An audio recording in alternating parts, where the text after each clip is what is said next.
The Blast from the Past Hoover, Part 1. Why does a narcissist seemingly appear out of nowhere to hoover you? Why does a narcissist from the past reappear, often years later? What causes a narcissist to hoover you after a prolonged period of absence? Many of you will be familiar with the Blast from the Past Hoover. Somebody from your past, often a former romantic partner, but it may include a former school or college friend, a colleague, and sometimes even a family member, reappears after years of absence and gets in touch with you. Not everybody who connects with somebody after a sustained period of absence is a narcissist, but it is an indicator, and more often such a reappearance is effected by a narcissist. I shall examine two main questions with regard to this subject. Part 1 will address understanding the nature of empathic relationships, how they are less likely to end, and where they do, why they stay ended rather than be resurrected. It's important for you to understand this distinction. It will also address why somebody who reappears after a prolonged absence is likely to be a narcissist. It is important to understand these aspects as a platform to understanding why the Blast from the Past Hoover occurs. Many of you will have been surrounded by narcissists for much of your lives, and therefore you will not have had the experience of a non-narcissistic dynamic to the extent that you ought to have.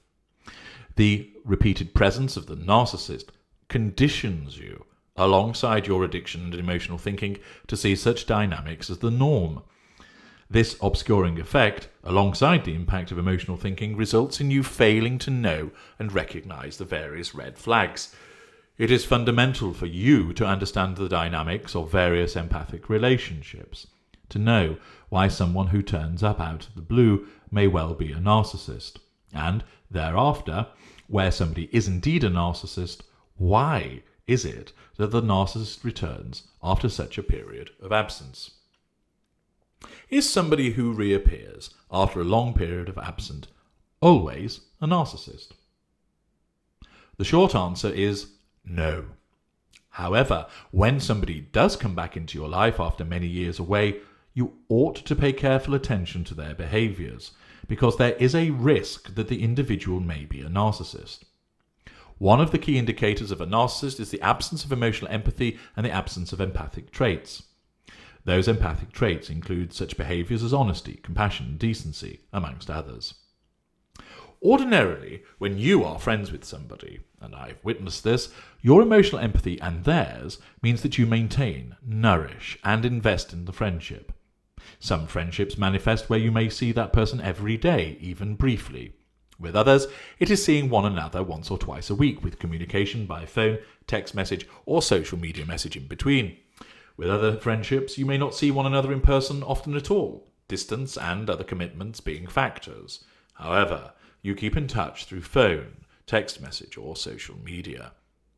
Sometimes you may not speak for several months, or see one another for several months, but you pick up where you left off when you are in contact with one another. These friendships have different intervals and styles of interaction. However, the style suits both individuals. One knows that if they send a text message, it will be answered within a few hours or a day at most. There is no sense of entitlement, no absence of emotional empathy, no need for control, which means that the text is ignored or read and not responded to. Such behaviours, of course, are the preserve of our kind. Sometimes a friendship does dwindle, and there has been no falling out, but neither party resurrects it, realising that it has run its course, each party recognising that the other has moved on in some way, and intrinsically recognises that the friendship has had its day, and therefore there is no longer a need to remain in touch. So there is no sudden grand reappearance years down the lane. Occasionally, a friendship might be revived after many years of hiatus, and in such circumstances, there are clear reasons why the hiatus occurred, and an absence of other narcissistic indicators. Although such occurrences are relatively rare, and even rarer given the prevalence of utilising the internet and social media to stay in touch and find people. Even if somebody moves away and you don't have their new address, you are likely to be able to find them through social media or their presence on the internet, some kind of profile on their work website, for instance. So the likelihood of a hiatus occurring in the first place is much reduced. Accordingly, with empathic friends, it is far less likely that you experience the loss of them in the first place, and if that happens, they are also far less likely to suddenly reappear years later. There are similar considerations with regard to family members. Dependent on the strength of the relevant family network, some family members, including extended family, remain in contact regularly, others less so, perhaps only connecting when there is a wedding, a christening, or a funeral. Some family members, more usually extended family members, drift apart with age because of the creation of their own immediate family. That cousin that you played with regularly as a child is seen less often because you and her now have your own families around you, jobs to deal with, households to attend to, and so forth. Again, similar to friendships, where the family member is empathic, you tend to keep in touch in accordance with a particular level of regularity, which varies from dynamic to dynamic, or you drift apart and only hear about that family member in passing from another family member. There is no sudden reappearance, years down the line. With regard to colleagues, you may keep in touch with some when you move jobs, but often what kept the friendship alive was the common interest of the workplace and other colleagues, and as you move to another workplace, gaining new colleagues, time and motivation for preserving the colleague friendship, it lessens and the friendship peters out. You might bump into a former colleague at a conference where you are civil and catch up with one another, but it does not cause a resumption of the friendship in the manner that existed when you worked together. Both empathic individuals inherently recognize the boundaries imposed by having moved on. This means that there is warmth and civility where there is a chance meeting, but no other need to maintain contact outside of such encounters. Finally, when it comes to former romantic partners, empathic individuals move on and have no need to maintain contact with one another outside of bumping into one another. Both recognize that the connection was a romantic one, and once it has ended, then there is no need to remain in contact with one another. Whilst it is the ideal of remaining friends, it is invariably easier not to. That is not to say that you must become enemies, but rather that chapter in both of your lives has concluded, and it is time for you to move on. You find other romantic partners, and therefore there is no empathic reason to remain in contact with the former romantic partner.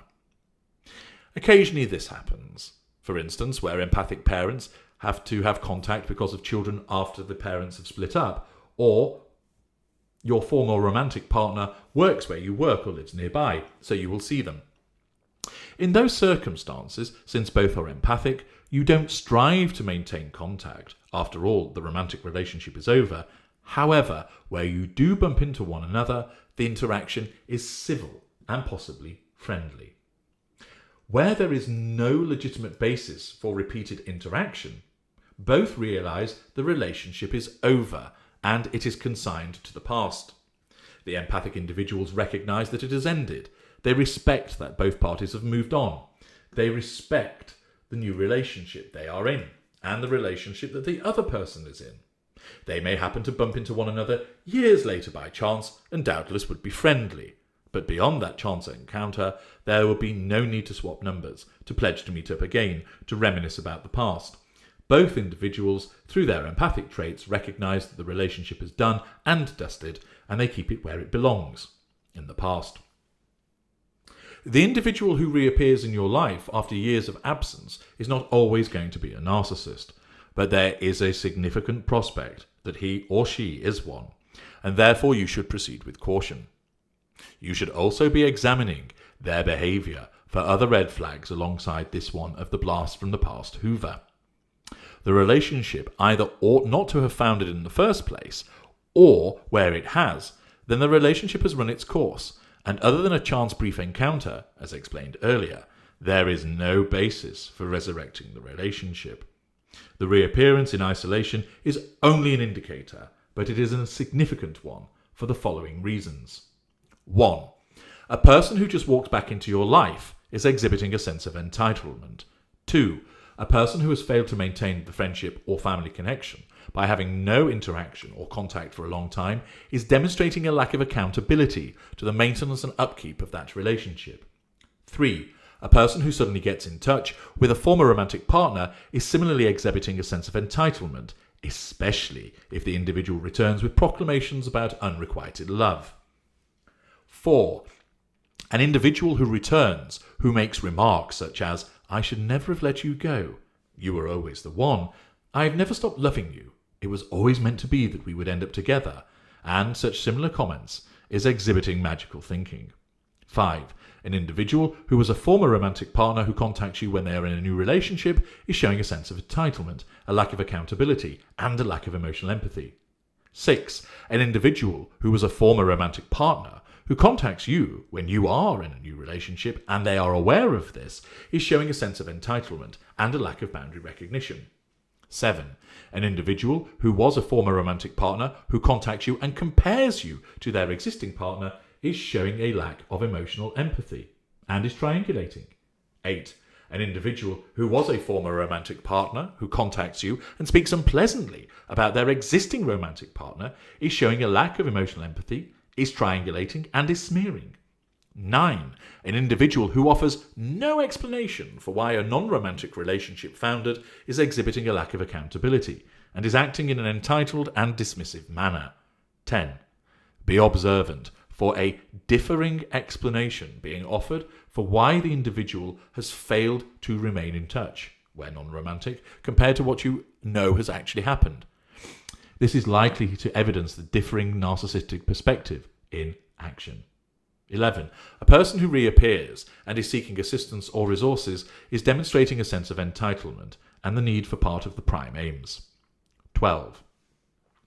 Be observant for vague explanations offered as to why the individual has not been in contact for so long and or the basis for getting in contact now.